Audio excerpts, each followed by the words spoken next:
India star hero Prabhas ప్రస్తుతం వరుస సినిమాలతో బిజీగా ఉన్నాడు. అతను నటిస్తున్న చిత్రాల్లో 'ఫౌజీ' ఒకటి. హను రాఘవపూడి దర్శకత్వం వహిస్తుండగా 'మైత్రి' మూవీ మేకర్స్ నిర్మిస్తుంది.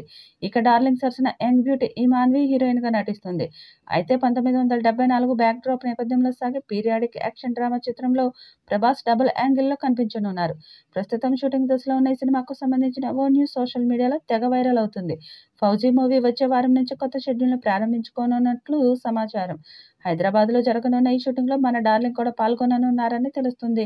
దీనిలో భాగంగా ప్రధాన తారాగణంపై కీలక సన్నివేశాలు తెరకెక్కించనున్నారట. మరి ఇందులో నిజమెంతుందో తెలియనప్పటికీ ప్రస్తుతం ఈ న్యూస్ సోషల్ మీడియాలో వైరల్‌గా మారింది. దీంతో ప్రభాస్ ఫ్యాన్స్ ఫుల్ ఖుషి అవుతున్నారు. ప్రభాస్ కెరీర్‌లో 'ఫౌజీ' మూవీ మరింత స్పెషల్ మూవీగా నిలవడం పక్కా అని సోషల్ మీడియా వేదికగా అభిప్రాయాలు వ్యక్తమవుతున్నాయి. 'ఫౌజీ' సినిమాకు సంబంధించి అధికారిక అప్డేట్స్ రావాల్సింది. ఈ సినిమా టైటిల్‌ను సైతం ఇప్పటివరకు అధికారికంగా ప్రకటించలేదు. 'ఫౌజీ' సినిమాలో కథనం విషయంలో ఆసక్తికర ట్విస్టులు ఉండనున్నాయని తెలుస్తుంది. 'ఫౌజీ' సినిమా 'మైత్రి' మూవీ మేకర్స్ బ్యానర్‌లో తెరకెక్కుతుండడం గమనార్హం. ఈ బ్యానర్‌లో తెరకెక్కిన 'పుష్ప 2' మూవీ కూడా సంచలన విజయాన్ని సొంతం చేసుకుంది.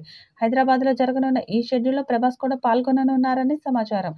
దీనిలో భాగంగా ప్రధాన తారాగణంపై కీలక సన్నివేశాలు తెరకెక్కించనున్నట్లు తెలుస్తోంది. 1940ల నేపథ్యంలో సాగే పీరియాడిక్ యాక్షన్ డ్రామా చిత్రం ఇది. చారిత్రక అంశాలతో ముడిపడి ఉండే ఈ సినిమాలో ప్రభాస్ 2 కోణాల్లో సాగే పాత్రలో కనువిందు చేయనున్నట్లు ప్రచారం వినిపిస్తోంది.